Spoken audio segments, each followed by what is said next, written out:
This is Mission Control Houston. Welcome to today's ISS Update. It is Tuesday, January 15th, 2013. This is a live view inside the space station flight control room here at the Johnson Space Center. This team here today is being led by Flight Director Matt Abbott. He is sitting there at the center console. Sitting beside him is Capcom Clay Anderson, veteran astronaut. He is the voice up to the crew and will be serving as such throughout the remainder of today in this Orbit 2 shift.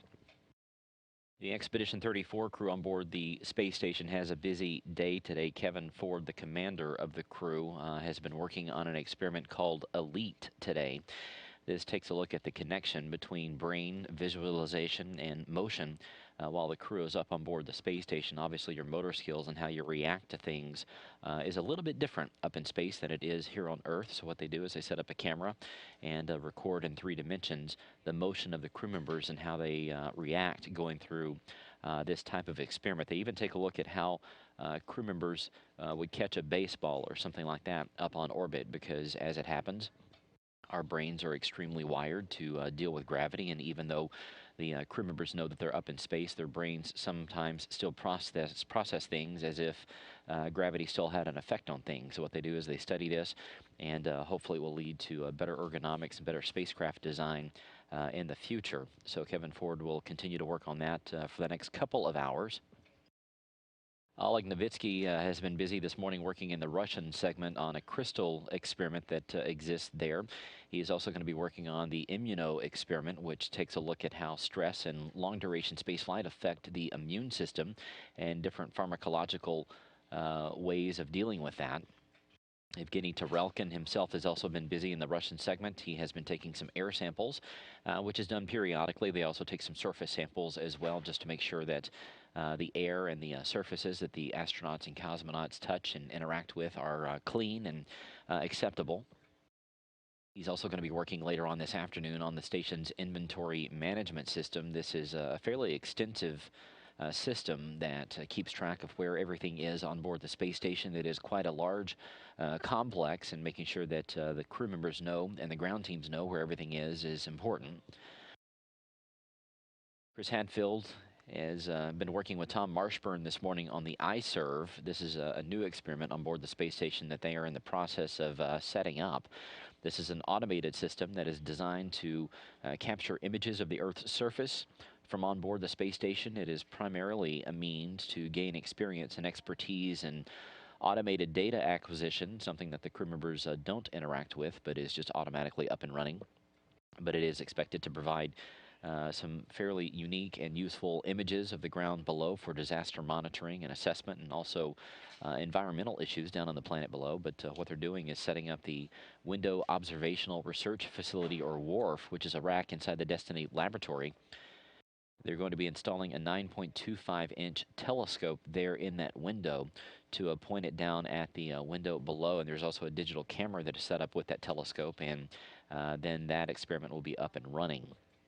It's due to run for about 3 to 6 weeks, just depending on the weather patterns down on the Earth below. Obviously, they need some clear skies to capture images of the planet down below.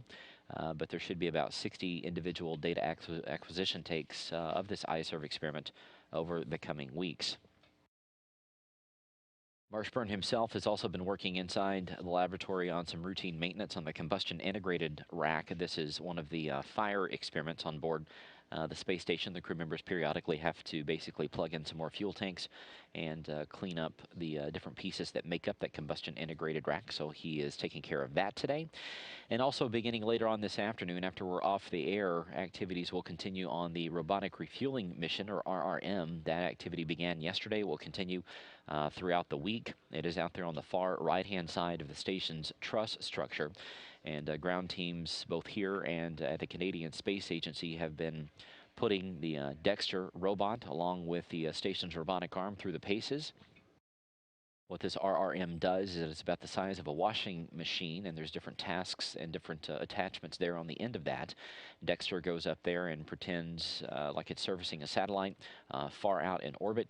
It snips some wires, it removes some caps, and later on this week it is going to be actually injecting some simulated fuel there into that RRM practice facility that's out there outside the station. This is an important task for the space station to prove can be done, because whenever you launch a satellite, that satellite is limited by how long the parts are up and running and operational and healthy, and also how much fuel is on board. The majority of satellites don't have the ability to be serviced or refueled, but this RRM experiment is proving that that can be done as far out as 22,000 miles out away from Earth's orbit. And finally, today, a reboost of the station is planned for Wednesday night. That'll be tomorrow at 8:15 p.m. Central Time. This will be a 3-minute, 45-second firing of the station's Progress 49 thrusters. That is the cargo craft that is on the Russian segment of the station right now.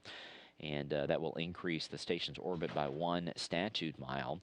This is setting up for the next Progress resupply ship that is coming up in February. That'll be the Progress 50, and it should be attempting a single launch today, docking with the International Space Station, arriving at the complex on the same day that it launches. The reboost should leave the station at an altitude of about 262.7 by 247.8 statute miles.